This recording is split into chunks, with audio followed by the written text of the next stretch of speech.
After 2 periods, Geoff Patterson here rinkside with Matthew Barnaby. The Lumber Kings are down by 1, and Matthew, great honor for maybe being able to chat with you here today. Thanks a lot for joining us. Thank you so much.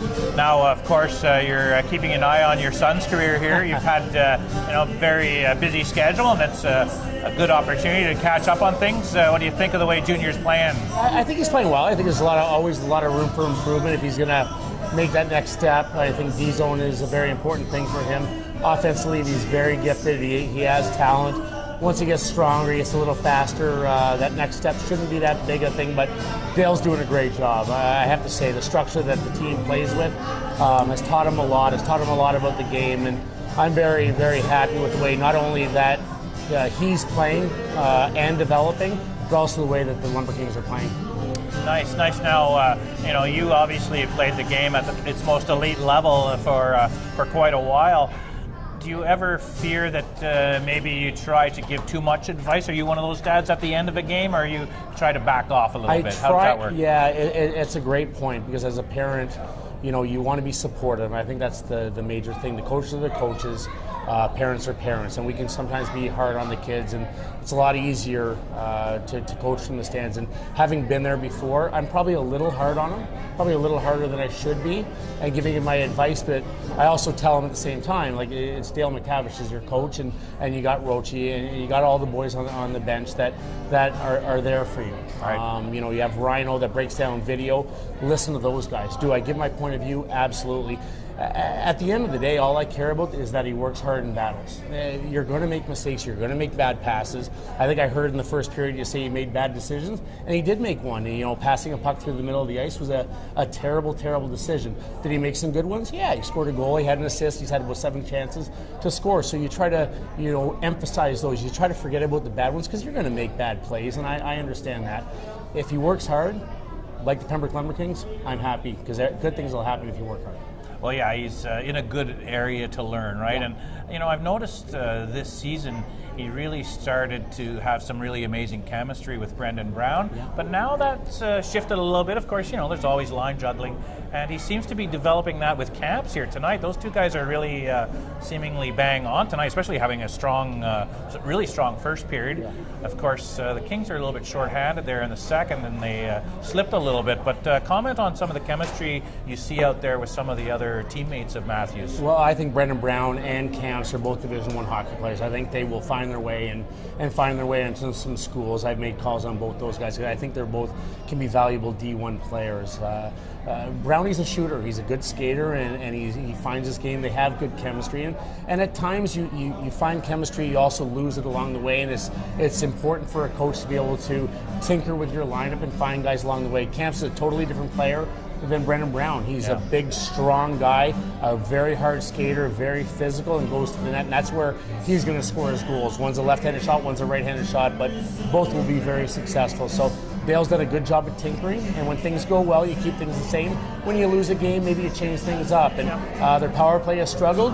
He's changed things up and adjusted the lines accordingly. I guarantee Brendan Brown and Matthew play together, and I guarantee Camps and Matthew play together as they go along and find their chemistry along the way.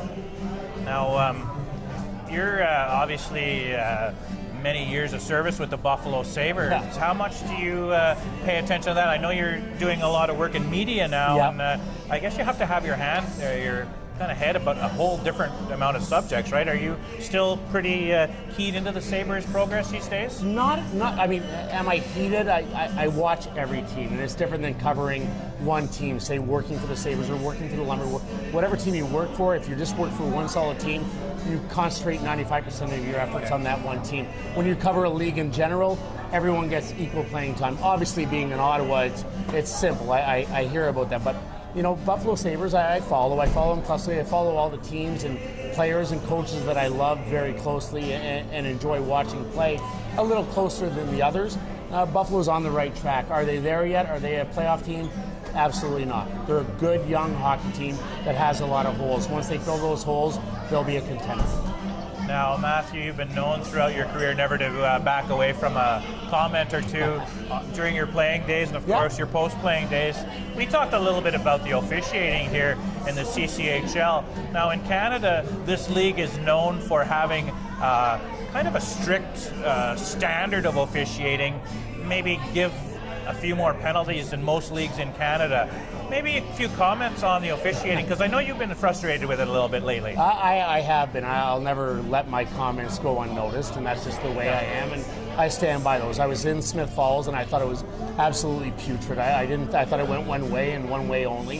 Again, I know it's a really hard job, and I've never been an official at any level. I understand there's criticism, and you watch them on a daily basis. But Smith Falls was bad the other night. Even tonight, there was a goal for Pembroke that shouldn't have counted. I'll be blatant. It went off the crossbar, didn't go in.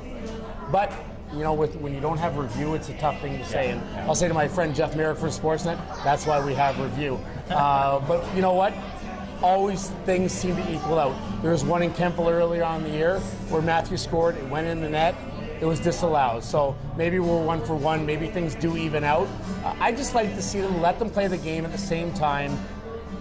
Protect the guys. Protect the kids. My biggest fear in all this, it's not wins and losses. It's that a kid gets hurt. And I'd rather see things get called more often than not than let things go. Because when there's not a lot of emphasis on a league, and the CCHL is a great league. It's the best thing I could have ever chosen for my son, and I steer people and a lot of people in this way if they want to play Division I hockey. Essentially, they do a very, very good job. Protect the players. Yep. You want to protect the kids. I never want to see a kid carried off the ice for a reason that could have been controlled, and sometimes it does get away. We're continuing here with Matthew Barnaby, and the second period's over. Kings are down by 1, but kind of a sad, a little unique set of circumstances here. Both goaltenders actually suffered from some contact in this particular game. Now, with your rambunctious style when you played in the big show, I remember you had some encounters. Specifically stands out in my mind a guy by the name of Garth Snow. You and he got into it a few times, so obviously you don't want to see any kids get hurt, but you also played the style of game where you did go to the net hard, and sometimes these things happen, right? And I saw on both these, I thought Camps, when he drove the net, unfortunately for the goaltender, I thought he was hurt. I thought his knee was really badly hurt, and gladly or hopefully he'll be okay. But I thought both were not malicious. Both went to the net. Rockland, when they drove the net on our goaltender, I thought it was fine. You're going to have injuries from driving the net. It's a hard game, it's fast. We don't want it to go back to the cave ages when I played. As much as I loved the game and we loved watching it, it was dangerous at times. I think we have a happy median, and if we can protect the goalies as much as we can, we'll be a much better league for it. Well, we're getting right back to the action here shortly, so Matthew, really appreciate your time here today. That's awesome. Continue great work. Matthew Barnaby, and he's watching his son today. The Kings down by 1 after 2 periods.